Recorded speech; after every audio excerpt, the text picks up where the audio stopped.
Hello, everyone, and thank you very much, Philip, and the organizers for inviting me today. I will present the latest results of research performed in my group that is still unpublished. And the title of the presentation is really long, but I will walk you through it. Microscopic mechanism of thermally induced order-disorder phase transitions in zeolitic imidazolate frameworks, studied and revealed by molecular dynamics and machine learning techniques. So first of all, just to give you an idea of my background and my context, I have studied liquids during my PhD, in particular proton solvation in aqueous mixtures and under confinement. I've also studied a lot as an undergraduate and during PhD, and the first years I spent as a postdoc, complexation and self-assembly of charged species and polar species in solution. And then I moved on to porous materials, where I have been studying interfaces of porous materials, adsorption properties, descriptors that we can use to understand, to encode the chemistry and the structure of these materials. And currently, I am very much interested in studying self-assembly and amorphization, reactive processes involving porous materials. And this is also a nice way for me to put together what I've learned during my PhD and in my first years as a researcher with the new topics I have been exploring, because both in self-assembly and in amorphization, we are dealing with liquid and solids that are under phase transition or solvation association of reactants to form the solid. So it's a way of putting everything together. Which porous materials I'm studying? I'm particularly studying metal organic frameworks that are formed by organic ligands, which bind to metal ions or clusters to form these continuous porous structures that can have different topologies. They can also have defects, and they can also form amorphous materials. And these MOFs are very exciting because they have plenty applications in environmental and industrial problematics that are very, very currently pressing, such as gas separation, storage, catalysis, drug delivery, etc.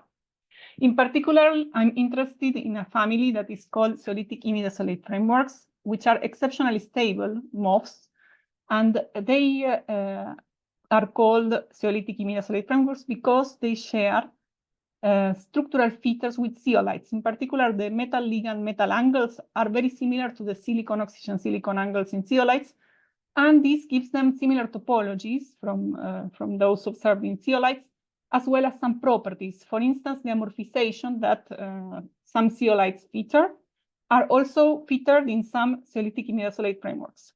However, the coordination bonds, the metal ligand is a coordination bond, is much more labile than the covalent bonds between silicon and oxygen in zeolites. So this gives these materials the possibility to have this phase transformation, this order-disorder phase transformation at much lower temperature. And in addition, since these bonds are larger, we have also larger porosities, which makes them very interesting for many applications. I'm going to focus today in the study of ZIF-4 that is formed by zinc 2+ and imidazolate as ligand. And this MOF is very interesting for separation of alkane and alkene. And also its synthesis has been scaled up, and it can be used in industry. So this is why we are very interested on it. What our question today is if we can understand what is the amorphization mechanism of this MOF. So what do we know about ZIF-4? ZIF-4 has a very rich phase diagram. You can see it here. Here under, maybe you cannot see, I will try to put a pointer. Yes. Here you can see ZIF-4 in the lower left corner of the diagram. That is the porous solid. Then we have a red region that is the amorphous material. So if we hit ZIF-4, we will get this amorphous MOF. And then if we continue hitting it, we should get another MOF that is crystalline as well, but much denser, in fact, it's a non-porous MOF that is called ZIF-zni. And then we will have liquid ZIF-4. So I'm moving in an isobar at ambient pressure, okay? So if you check this isobar, we have these 4 species: porous crystalline ZIF-4, non-porous, even the picture, it seems that it has pores, but they are very small, ZIF-zni. And the 2 amorphous phases, one is the ZIF amorphous, and the other one, in fact, is a liquid that we will call ZIF liquid. So we wanted to study these phase transitions along ambient pressure. What do we know about these phase transitions from experiments and previously done simulations? So from a lot of experiments that were done by your colleagues, Thomas Venner and collaborators were done over this system. So it's a particular honor for me to present here for you today. Their experiments of neutron diffraction have shown that the out-of-plane ligand motion yields a phase, the amorphous phase, that is has a lower total connectivity than the parent ZIF-4. In addition, we have found they have found with carbon-13 and nitrogen-15 NMR that there's a big structural similarity between these 2 phases. This will be a problem for us for the simulation as well, no? How to identify them. IR spectroscopy has found that the ligand does not significantly strain during this process of amorphization, but the key transformations, the key modes involved in this amorphization are the deformations of the tetrahedron, which have zinc as a center and 4 ligands in the extrema. Experimentalists have also found that there's an intermediate low-density phase that is formed in this transformation of amorphization going from the porous MOF to the amorphous system. There's an intermediate that has a lower density than the final amorphous structure. And also, ab initio molecular dynamics simulations have been performed, and they have shown that a reorganization of first neighbors is key in the formation of the liquid phase. I have to say that these ab initio molecular dynamic simulations were done by the group of François Coudert, and they are super interesting. We have a lot of interesting results. However, they go from ZIF-4 to the liquid without passing through the amorphous ZIF and ZIF-zni. So there are lots of details that are missing, and we still don't know the mechanism of amorphization. So we wanted to take into account these intermediate steps, and we have a first challenge, that is the system size. The ab initio molecular dynamic simulations cannot be used to study this process, because in order to have a representative system for the amorphous ZIF and for the ZIF-zni, we need larger unit cells, which are prohibitive in ab initio if we want to collect statistics for an amount of time that is reasonable to obtain structural and dynamic converged data. We need thus to use atomistic modeling. Amorphization is a multiscale process, so this will be very important to treat the system at multiple scales as well. And this is future work from my group. We are also thinking on implementing some mesoscopic modeling for addressing even larger systems. Another problem we have is, okay, we decided on going for atomistic for the moment. We need to treat reactivity. So for this, we will need to keep the reactivity that is relevant for this in this problem. And from the experimental data, we know that the ligand doesn't trace so much, but what really is important is the zinc-nitrogen connectivity, so that we have this out-of-plane movement of the ligand. So we are going to have reactivity right in the coordination bonds, and we are going to keep the rest of the system non-reactive. And in order to introduce this reactivity, we will use Morse potentials that have 0 forces at long distances for the zinc-nitrogen bond. So this allows the zinc nitrogen bond to break and form, while the aromatic will always stay as a unit, as it is. All the bonds within the aromatic are treated by harmonic oscillators. Another problem we have is the topology. I told you before that in this MOF, the zinc forms a tetrahedral coordination and it binds to 4 ligands. The problem is that if we represent the zinc binding with the ligands with a Morse potential, this won't yield a tetrahedron necessarily. So to enforce the tetrahedron, what we are doing is to enforce the distribution of charge that a zinc would have when surrounded by a field of ligands charged negatively, as is the imidazole. Well, here in the example that we have methylimidazole, but imagine that we don't have the methyl. And we do this with dummy atom models. These models, we distribute the charge of the ligand, of the metal and the ligand, in these dummy atoms, so that the ion has this spatial charge distribution, and this will yield the tetrahedron. This work has been performed by postdoc in my group, Salvador Balestra, who is now a Ramón y Cajal Research Fellow. And it has been developed for not only for the imidazole zinc MOFs, but also for methylimidazole zinc MOFs. And we have developed this force field initially with the objective of using it for modeling self-assembly of ZIFs. But we have also now found that it's applicable for amorphization. So then we validated this force field by checking that it yields good structural parameters.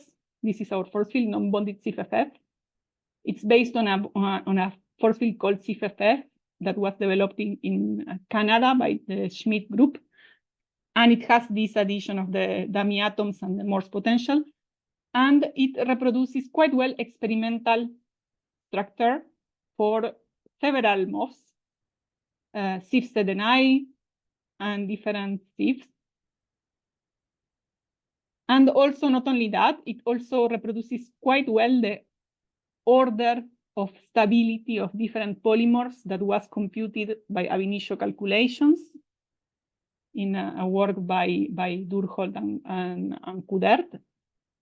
And also, it reproduces some structural information that was obtained in previous work by the Thomas Bennett group.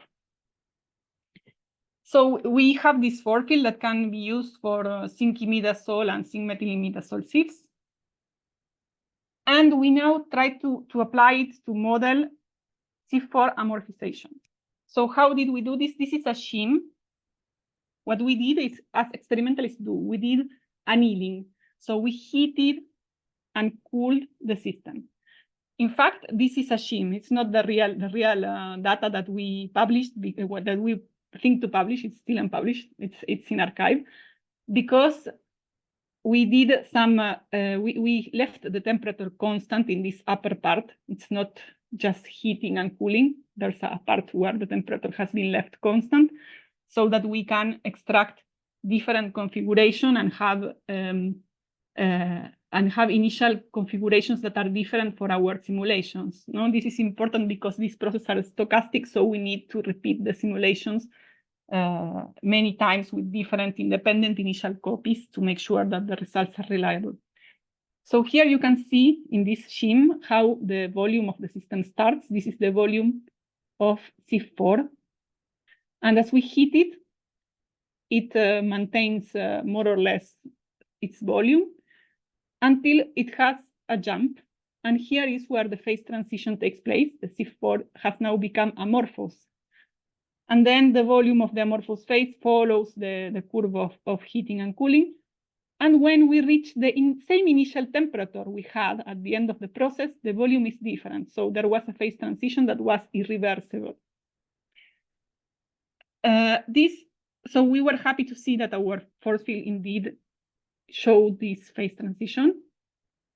And then this amorphous structure that we generated in this way, we have computed the nitrogen zinc nitrogen angle distribution, which is a particularly difficult feature to reproduce in simulations. Indeed, until our work, this had only been reproduced with ab initio simulations, and no atomistic force field had been able to reproduce this subtle widening of the nitrogen zinc nitrogen angles.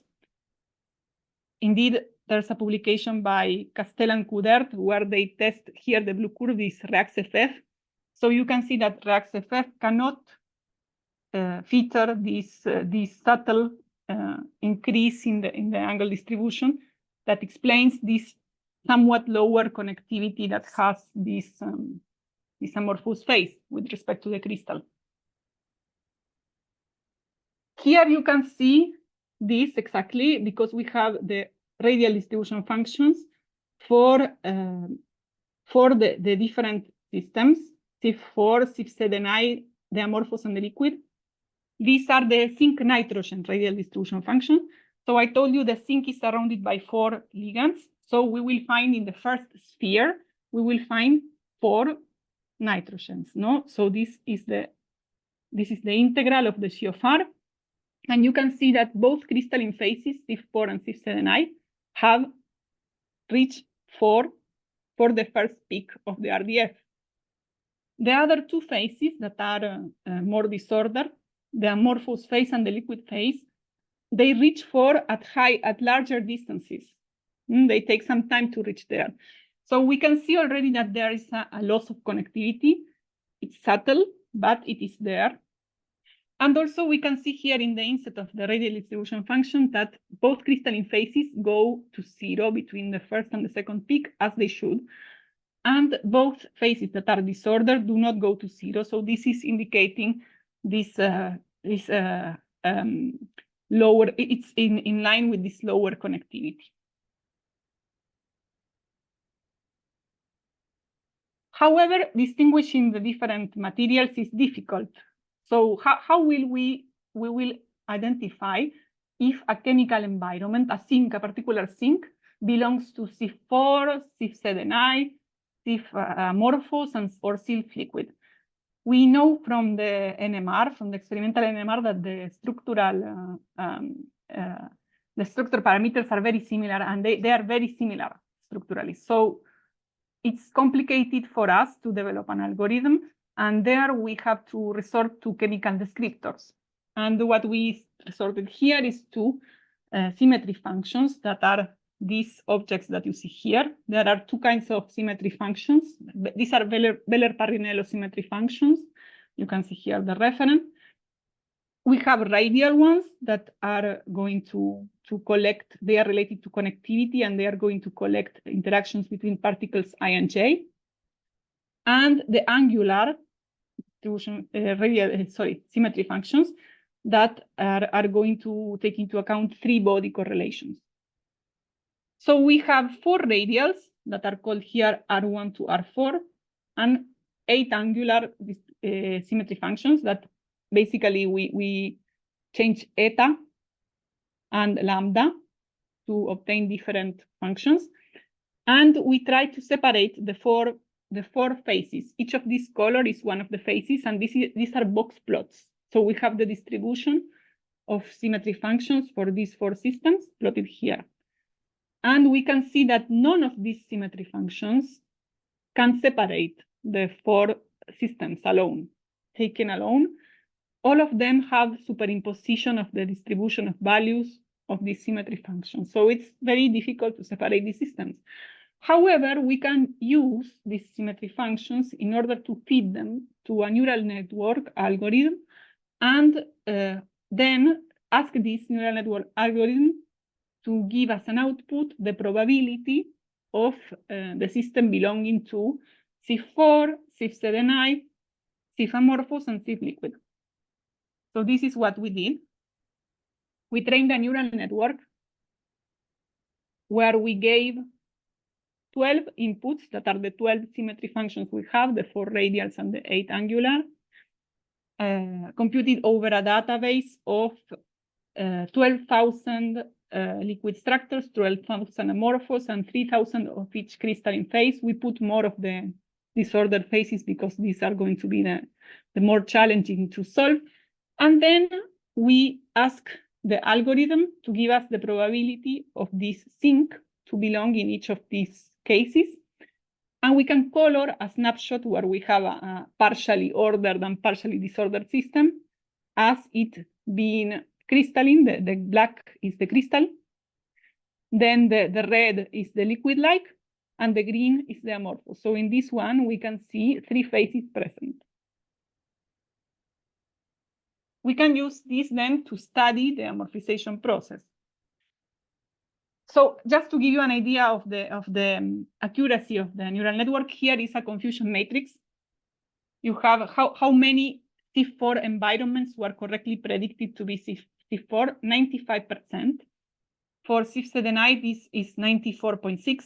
And of course, the percentage is lower for the other 2 phases, which are the most difficult to solve, 89.5 and 88.8. And the most difficult task for the neural network is to distinguish the amorphous. If you see the non-diagonal terms, these are the largest of the non-diagonal terms, which are indicating the error of this distinction. These are the liquid that were classified wrongly as amorphous, for instance. And these ones are the amorphous that were wrongly classified as liquid. However, the accuracy is quite good, taking all into account is 90%. And you have to think that this is quite impressive because we are only taking into account structure-based information and not dynamics. And the glass phases are known to mainly differ from the distal parents by dynamic parameters. Of course, if we included this dynamic, we could increase the accuracy of this neural network. So now moving on to the study of the amorphization, the first process we are going to study from ZIF-4 to ZIF amorphous. Here you can see the fraction of zinc atoms as a function of time that belong to ZIF-4. So you can see at the beginning we have ZIF-4. And at the end we will have the green one, that is the ZIF amorphous. ZIF-4 starts to decay and the green one starts to increase. But we also observe the presence of liquid ZIF, the yellow one. At the beginning, when ZIF-4 starts to decay, ZIF liquid starts to form. And then at some point, this one decreases at the expense of the growth of the amorphous phase. This means that this process has 2 stages. This is what experimentalists have observed, that in the formation of the amorphous ZIF, there's an intermediate step where there's a lower density amorphous species formed. In our case, since we didn't include in the training the lower density amorphous species, it's confusing it as a liquid here. So we can see this liquid that forms and then decays. And also you can see that here we plotted the formation of 3-membered cycles of zinc that are correlated with the formation of the amorphous phase. So in the MOF, there are 4-membered, 6-membered, and 8-membered cycles. And here there are 3-membered cycles that are clearly correlated to the formation of the amorphous phase. Here you can see snapshots that are marked here. Point A, all is ZIF-4. We are not coloring it, just for clarity purpose. Then in point B, we have some liquid. Liquid is the orange dots there. In point C, we have a lot of liquid and the amorphous phase in green that starts to appear. And then in point D, we have already the system all as an amorphous material. Now we can perform the same analysis for the melting of ZIF-zni. So we go from ZIF-zni to the liquid. And we observed a similar, this is new because experiments have not studied this. We observed also a 2-stages mechanism here. But here what happens is that we will go from ZIF-zni that decays to the liquid. And there's an intermediate phase that is the amorphous. It's classified as an amorphous phase, a higher density than a phase of intermediate density between ZIF-zni and the liquid. In both cases, we can see the two-staged process, and we can see that the conversion happens through a phase that has an intermediate density. Here in the illustrations, you can see how the amorphous is propagated and then transformed into the liquid that covers finally all the box. So what is the microscopic mechanism of these transitions? We can see three kinds of coordination bond breaking events. The zinc-nitrogen bond breaking that then reforms to recover the initial connectivity. This occurs very fast, every 0.1 picoseconds. Then the zinc-nitrogen bond breaking followed by the rotation of the ligand, and then there's a new bond formed with the other nitrogen. This occurs in a time scale of 1.5 picoseconds. And then the slowest motion, that is when a zinc-nitrogen bond breaks, and then there's a new zinc-nitrogen bond formed to replace it, but with a different ligand. You can see this here. Here, we only mark the nitrogens for clarity purposes. So one of the ligands will go away, will do an out-of-the-plane movement. Here you can see we have the formation of a three-coordinated effect site. And then a new ligand will come in to form, to restore the global connectivity, but the local connectivity has been changed. These events have been found to be key to the amorphization process and also for the melting of ZIF-zni. Another thing that we have analyzed is the anisotropy in the growth of the amorphous phase within the crystalline material. And here you can see the clusters of amorphous material projected onto the Cartesian axis, the length, so the farther away in each of the Cartesian axis. And you can see that the growth is happening faster in the red curve, that is the x-axis, with respect to the other two. And this can be rationalized in two different ways. One is related to the lability of the bonds. Here, if you see this snapshot projected in the XY plane, you can see bonds that are more labile in the 2.5 picoseconds and bonds that are more labile 4 picoseconds. And you can see that the most labile bonds are associated with the faster motion.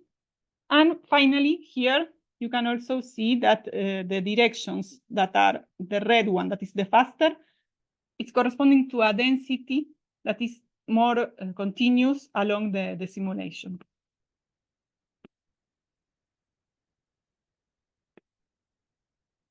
So finally, in order to conclude, I hope I have shown that ZIF-FF is a good compromise between resolution and computing time to model these processes. Symmetry functions are useful to differentiate these structures. We have observed these two stages in the amorphization of ZIF-4. We have also rationalized the mechanism from a microscopic point of view. And also we have found this as anisotropy in the propagation. And now the perspectives are to study pressure, the synthesis of ZIF-4 and its polymorphs. And just to finalize, I want to say that this is in the context of an ERC starting grant where we are studying reactive processes, self-assembly and amorphization of MOFs to postulate mechanisms and to help establish synthesis condition structure properties correlation. And we are currently hiring a PhD. And I want to thank especially Emilio Mendez, that has been the author of this work, the amorphization work, very talented postdoc in my group, and all my group, all my colleagues, the funders, and thank you for your attention.